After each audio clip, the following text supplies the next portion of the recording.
Bonjour à tous, j'espère que vous allez bien, je suis absolument ravie de vous retrouver aujourd'hui dans cette nouvelle vidéo qui va être un update lecture me permettant de vous parler de mes 4 derniers livres lus. Et avant de commencer cette vidéo, je tenais à m'excuser par avance pour la voix nasale que vous risquez d'entendre pendant les 15 prochaines minutes.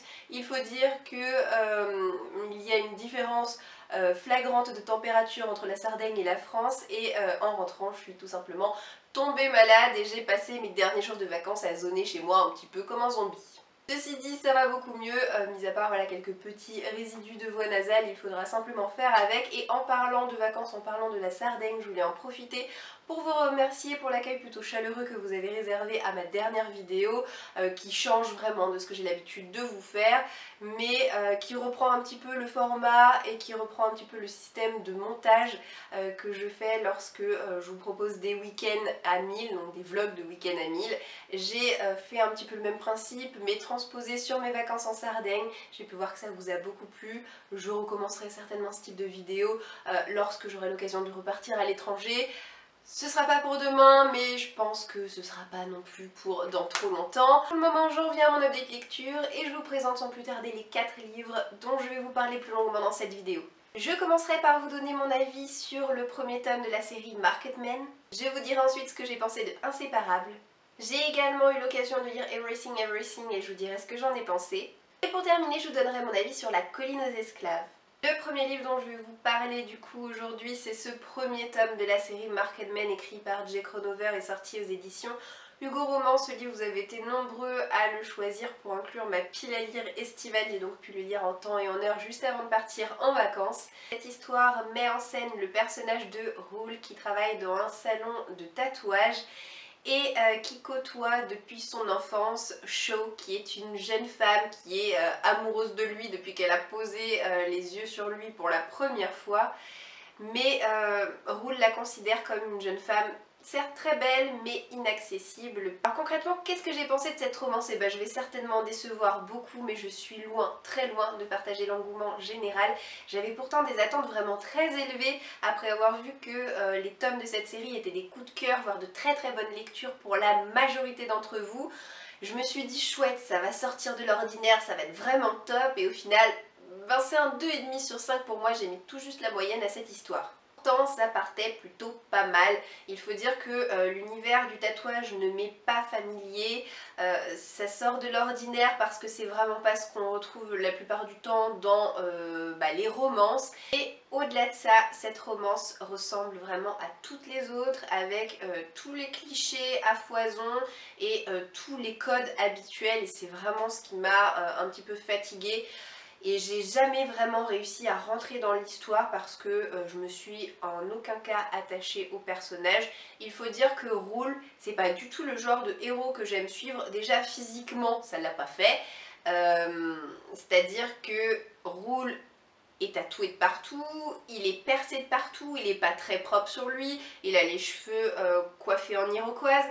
Je peux comprendre que ce soit le style d'homme qui plaise à certaines personnes. Concrètement, c'est pas du tout mon type d'homme à moi et ce genre de personnage ne me fait absolument pas me pâmer.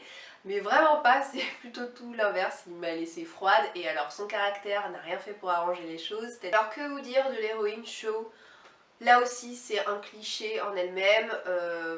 C'est la jeune fille de bonne famille qui poursuit ses études supérieures, qui comme de par hasard est toujours vierge, qui est amoureuse d'un mauvais garçon. Enfin, là aussi c'est tellement du vu et du revu. Je vous rassure, tous les personnages n'ont pas fait cet effet là non plus. J'ai beaucoup aimé tous les autres, donc c'est-à-dire les personnages secondaires, à commencer par Hayden, la meilleure amie de Cho, et Rom, le grand frère de Roule. Du coup j'ai bon espoir que potentiellement les autres tomes de cette série me plaisent davantage. J'ai d'ailleurs le tome 2 dans ma pile à lire. Je sais que le tome 2 porte sur Hayden, donc la meilleure amie. On verra ce que j'en pense au moment où je me déciderai à me lancer. Mais c'est vrai que ça l'a vraiment fait moyen pour moi. Quand j'étais en vacances en Sardaigne, donc vous le savez si vous avez vu ma dernière vidéo, et d'ailleurs j'ai laissé le marque-page à l'intérieur du livre, j'ai lu 2 livres et demi et j'ai notamment lu Inséparables écrit par Sarah Crossan et publié aux éditions Rajo. Alors Inséparables m'a été offert à mon anniversaire de cette année, donc en juillet dernier, par mes parents.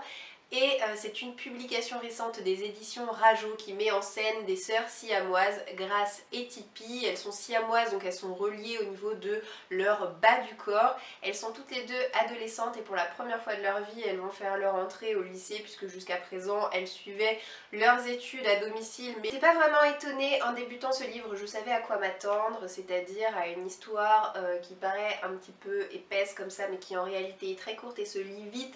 Vu la mise en page que vous pouvez constater comme ça, il faut dire que l'histoire est écrite sous forme poétique, donc en vers libre.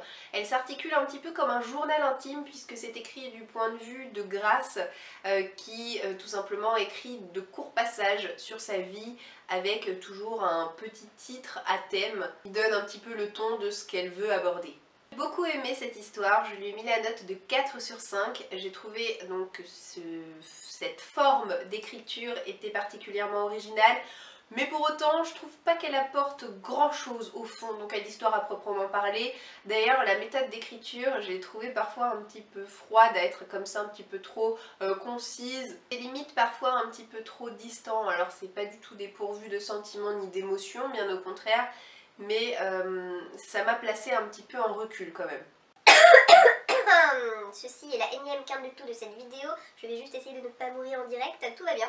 Tout au long de ce livre, Grace va nous parler à la fois de sa petite sœur, mais également de ses parents, de la condition médicale de siamoise, de l'école, des amis qu'elle peut se faire, de ses émois, on va dire, amoureux. Et elle va également nous parler de sa sœur, Tipi, mais j'ai trouvé, à mon grand regret, qu'elle en parlait quand même pas assez à mon goût. On sent qu'elles sont proches, j'ai pas douté une seule seconde de l'amour qu'elles se portaient l'une à l'autre, mais j'aurais espéré les trouver encore plus fusionnelles si c'était possible.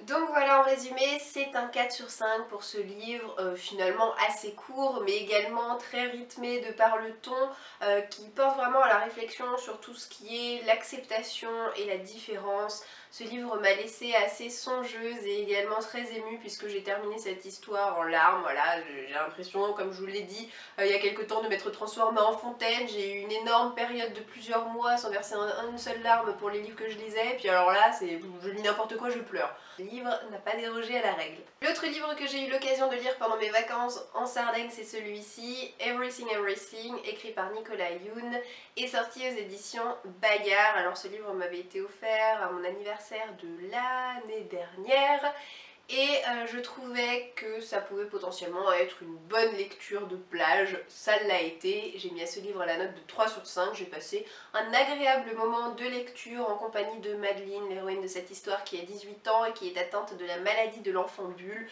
Donc pour vous la faire courte, c'est une maladie qui peut s'avérer mortelle si jamais on respire l'air de l'extérieur, etc.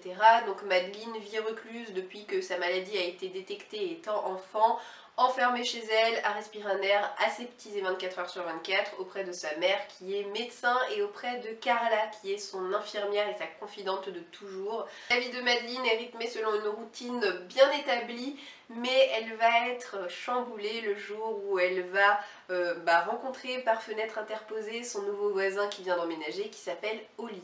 Alors j'ai trouvé que c'était une histoire douce, mignonne et pas si prévisible que ça, donc ça c'était plutôt chouette. Vous savez, je pense, je déteste et j'ai une sainte horreur des livres parlant de maladies, mais on m'avait promis, juré, craché que ce livre se terminait bien. J'ai beaucoup apprécié découvrir ces deux jeunes que j'ai trouvé très touchants. On n'a qu'une envie, c'est qu'ils puissent se mettre ensemble et on trouve la situation de Madeleine terriblement injuste. C'est un récit qui parle de renouveau et d'émancipation, et même si le ton est parfois un peu trop simpliste à mon goût, j'ai bien aimé ne pas du tout avoir anticipé la fin. Je ne l'ai absolument pas vu venir, mais si je devais faire quand même la fine bouche, je dirais que la fin était un petit peu trop facile quand même sur les bords à mon goût. Et là aussi j'ai laissé marque-page. Ok, c'est donc un 3 sur 5 pour ce livre. Et le dernier livre dont je vais vous parler dans cette vidéo, c'est La colline aux esclaves, écrit par Kathleen Grissom et sorti en poche aux éditions Pocket. Ce livre, je l'ai également emmené en Sardaigne, je l'ai commencé là-bas mais je l'ai terminé en rentrant à la maison. Je l'ai terminé d'ailleurs en plusieurs heures lors d'une nuit d'insomnie. Il faut dire que j'étais déjà malade à ce moment-là et je sais pas si ça vous le fait, mais quand vous avez très mal à la gorge, et bah vous avez qu'une envie bizarrement, c'est ne faire qu'avaler votre salive. Vous avez conscience que de ça, et plus vous avalez votre salive, et bah plus ça vous fait mal et moins vous réussissez à dormir. En tout cas pour ma part c'est comme ça que ça se passe.